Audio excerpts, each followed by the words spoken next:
اچھا اپنے ولیوں کو تو یہ توفن تن ہوتی ہے یہ چیزیں ان کو حاصل، یہ رب کی طرف تحفے ہوتے ہیں ان کو، یعنی کامیابی کے بعد انعام۔ ہاں جب تم کسی کی بارگاہ میں، اب تم چھوٹی سی بات ہے کہ تم جب پہلی کلاس پڑھتے ہو اور اس کا امتحان دے کے کامیاب ہو جاتے ہو تو تمہیں اس کے نتیجے میں کیا ملتا ہے؟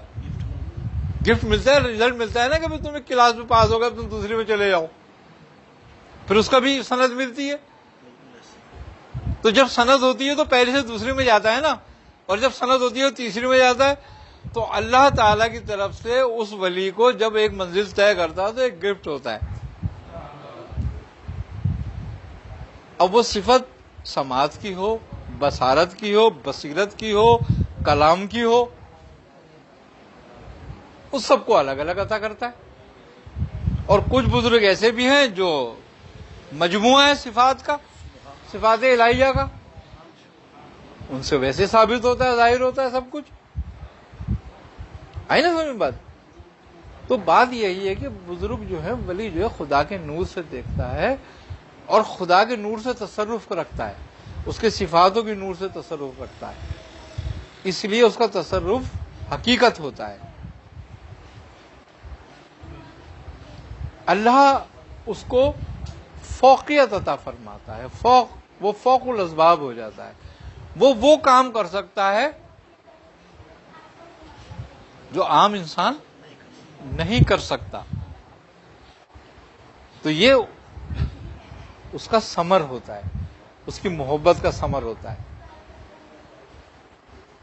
اس کی عنایتوں کا ثمر ہوتا ہے۔ رب کہتا ہے، قرآن میں کہتا ہے نا کہ اور بندہ وہی کچھ پاتا ہے جس کی وہ صحیح کرتا ہے۔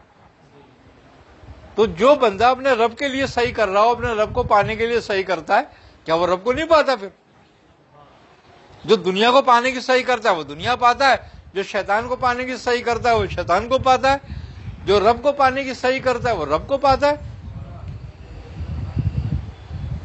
اور جب شیطان کو پا کر شیطانی صفات ظاہر ہوتی ہیں نہیں ہوتی اس میں، اور جو دنیا کو پا لیتا ہے اس میں دنیا کی صفاتیں ظاہر ہوتی ہیں نہیں ہوتی، اور تو جب رب کو پائے گا اس میں رب کی صفاتیں ظاہر نہیں ہوں گی۔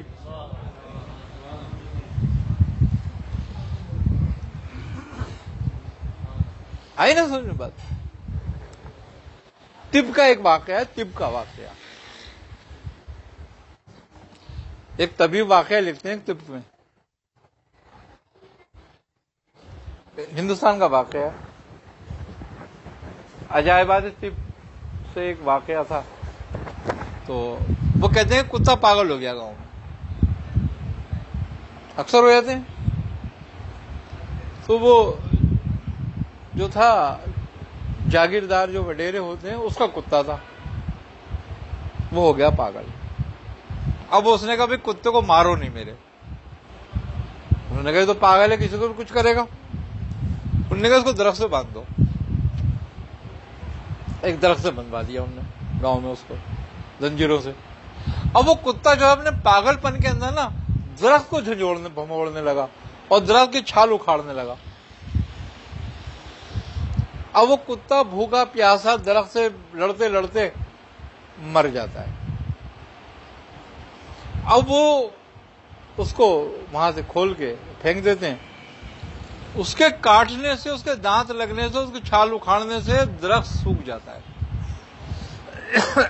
درخت بالکل خشک ہو جاتا ہے، سوکھ جاتا ہے۔ اب وہ کیا کرتے ہیں؟ درخت کو کاٹ دیتے ہیں۔ اب وہ درخت کو کاٹ کے اب گاؤں والے کیا کرتے ہیں؟ لاتے ہیں جلانے کے لیے اس کو، اس پہ ہانڈی پکاتے ہیں، روٹیاں پکاتے ہیں، کھاتے ہیں۔ جتنے لوگ اس کی روٹیاں کھاتے ہیں وہ پاگل ہو جاتے ہیں۔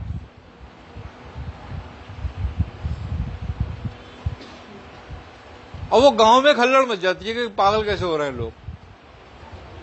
اب وہ طبیب کو بلاتے ہیں، جن کا واقعہ ہے، جنہوں نے لکھا اس کو بلاتے ہیں، وہ طبیب آتے ہیں وہاں پہ، ان کا نام میرے ذہن سے نکلا، بڑے اچھے طبیب تھے وہ، ان کو بھی شفاء الملک کا خطاب بھی دیا تھا۔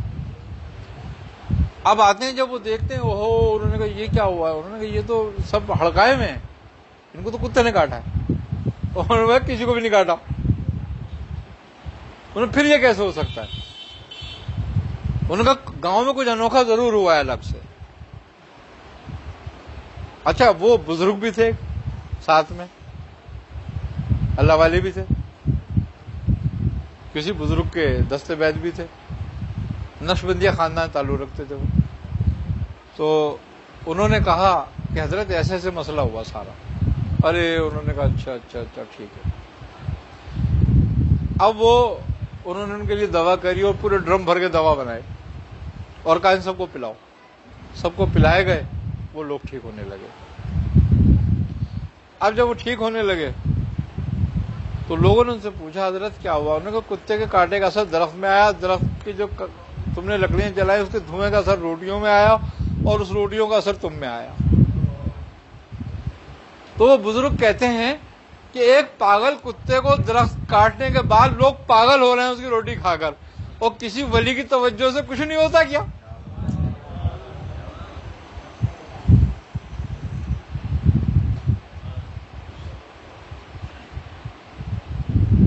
تو بات صرف اتنی سی ہے کہ ہم لوگ اہل سنت والجماعت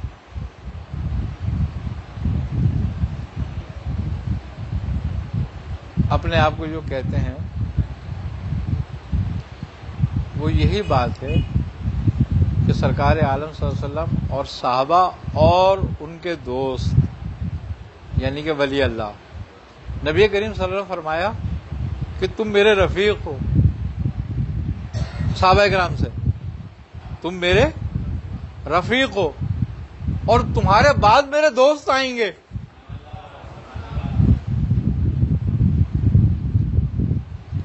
کہا یا رسول اللہ وہ کون لوگ ہوں گے؟ کہا وہ میرے نام پر اپنی جانیں اور مال قربان کرنے والے ہوں گے، میرا صرف ذکر سن کر. وہ میرے دوست ہوں گے، اپنی زندگی میرے لیے وقف کر دیں گے. یہ اولیاء اللہ ہی ہیں کہ ان کے دین کے لیے، ان کے لیے اور ان کی امت کی خدمت کے لیے انہوں نے اپنی زندگی میں وقف کر دی. یہ رسول اللہ کے دوست ہیں. تو ان سے محبت کرنے والے ہی اہل سنت والجماعت ہوں گے کہ اللہ کے رسول سے، اللہ کے رسول کے، ان کے صحابہ اور ان کے دوستوں سے محبت رکھنے والی اہل سنت والے ہوں گے. تو بات یہی ہے، ہمیں اپنا عقیدہ یہی رکھنا چاہیے اور ہمارا عقیدہ یہی ہے. اور جس عقیدے پہ رہو گے، جس عقیدے پہ مرو گے، انہی عقیدے والوں کے ساتھ اٹھائے جاؤ گے. تو ہمارے اولیاء اللہ اور بزرگان دین کے عقیدے کیا تھے؟ یہی تھے جو آج ہمارے. اللہ تعالی ہمیں سمجھنے سمجھانے کے